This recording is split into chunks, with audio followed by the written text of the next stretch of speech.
All right, so this is your homework. Let's get to it. Write each ratio as a fraction in simplest form.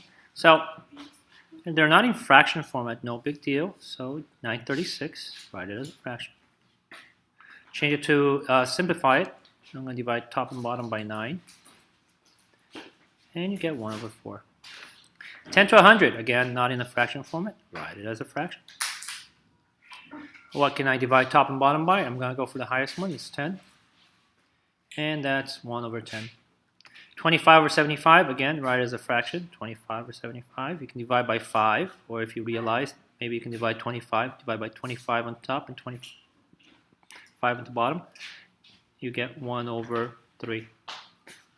Again, you can divide it twice or whatever. Or you can just go straight and divide it by the highest number if that's what if you can think of the highest number. 49 over 7. It's already as a fraction. Sorry, so I didn't need to do that. I'm going to divide it by 7 on top and divide 7 at the bottom. 49 divided by 7 is 7. 7 divided by 7 is 1. 8 out of 11. 8 over 11. Nothing goes to 8 and 11 besides 1, so that's already simplified. 7 to 9. Likewise, it's already at its lowest, 7 over 9. Nothing can go into 1 and 7 and 9 besides 1. 10 and 6. Let's see, divide by 2. I can divide by 2, and I get 5 over 3. Okay. Clear annotations. 2, there are 20 soccer players on the 8th team. 8th are in the 7th grade and the rest are in the 8th grade. Write the ratio below 3 different ways. Number of 7th graders, so 20 soccer players on the team. 8 are 7th graders. Okay, let me just decide. 8 are 7th grade. So, and the rest, so 8th. So number of 7th graders and numbers of 8th graders. Well, there are 8 7th graders and the rest, if there's 20 people, 20 minus 8 will give you 14. So the rest must be 14. No, what am I doing? Not 14, 12. So there are 8 7th graders and 12 8th graders. The number of 8th graders, so the number of players on the team, well, I know there are 12 8th graders compared to the number of total number of players on the team. Well, there's 20. So there's my relationship 12 to 20, which you can simplify, which, it doesn't say, but you should simplify in this case with ratios because it's always easier to work with easier numbers. If I divide both of them by 4, it just gives me 3. 3 to 5 means the same thing, but simplified. So I divide this by 4. And I divided that by 4. Okay. 3. Let's see. Let me go. Go down. Yes, there are 32 slices of pizza, 10 are plain, 12 are pepperoni, and the rest are sausage.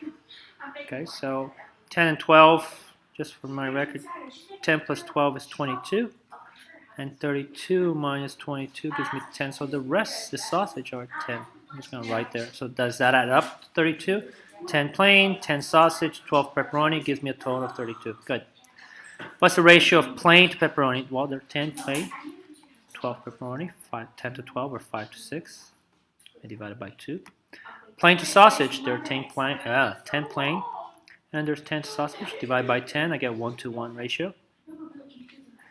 Sausage to total slices, well, there's 10 sausage slices. Total is 32, 10, 32. Okay, I'm going to write it as a fraction, 10, 32. And then I divide that by 2 on top, it gives me 5. And 2 at the bottom gives me 16, so that could be my ratio. Last one, what is the total ratio of total slices to plain? Total slices is 32.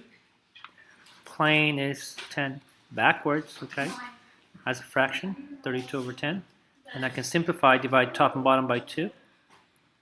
And that would give me 16 over 5. So if you left it at 32 over 10, that's okay too. Okay, but if you simplified, 16 over 5. Next page. Following ratios are equivalent, true or false. Is 3/10 and 6/12, are they the same? Well, here's 3/10, here's 6/12. Well, let's see. 3 to get 6 is times 2. and 10 gets 12. It's definitely not times 2. So it's times, what? 10 times 1 is 12. 10 times 1 is 12. Well, it's definitely 2, so that's not even. So you can get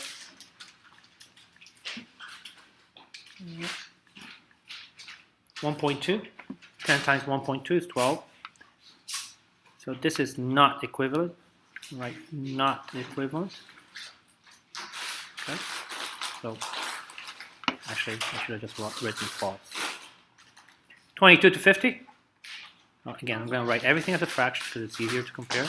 22 to 50, 11 to 25. Are these equivalent? Well, 22 divided by 2 is 11, and 50 divided by 2 is 11, so this is true.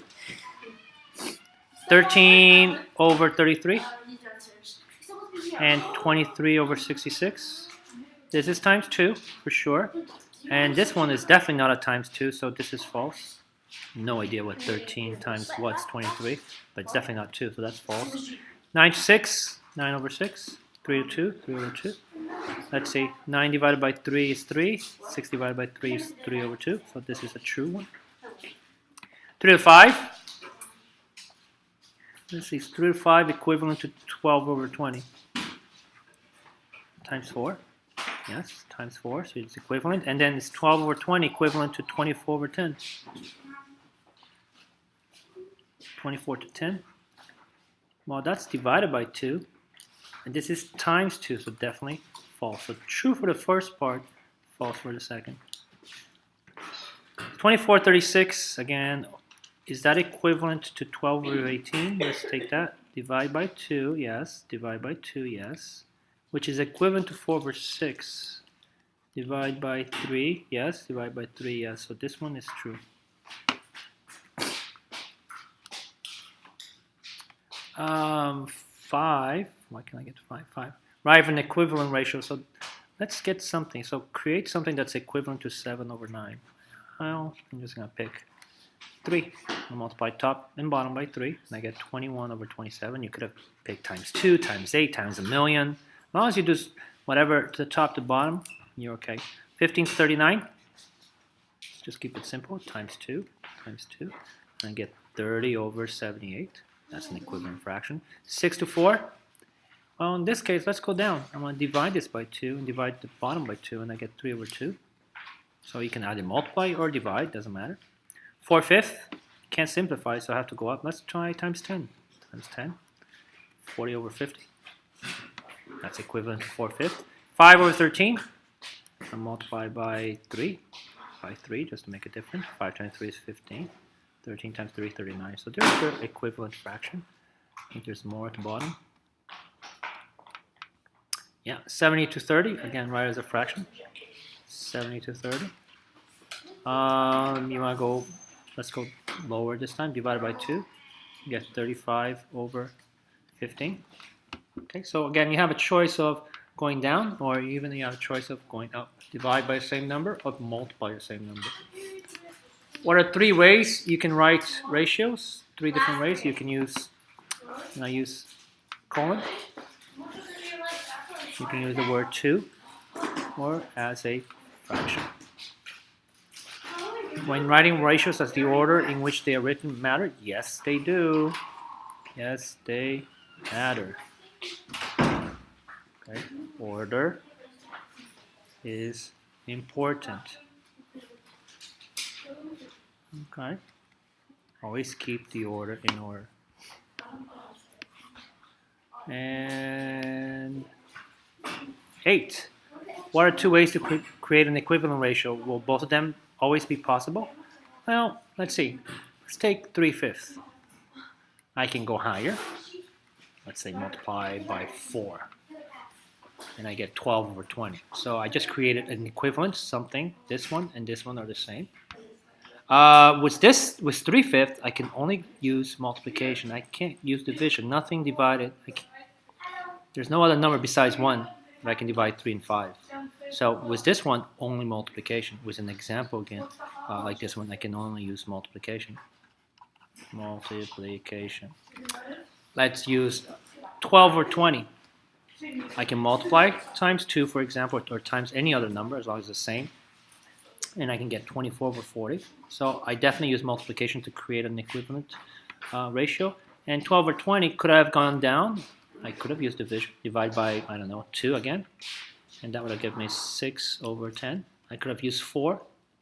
But, so with 12 over 20, I was able to use multiplication and division to create an equivalent ratio. Okay. And that's that. Say goodbye. Hi. Hi. Hi, my name's Stefan.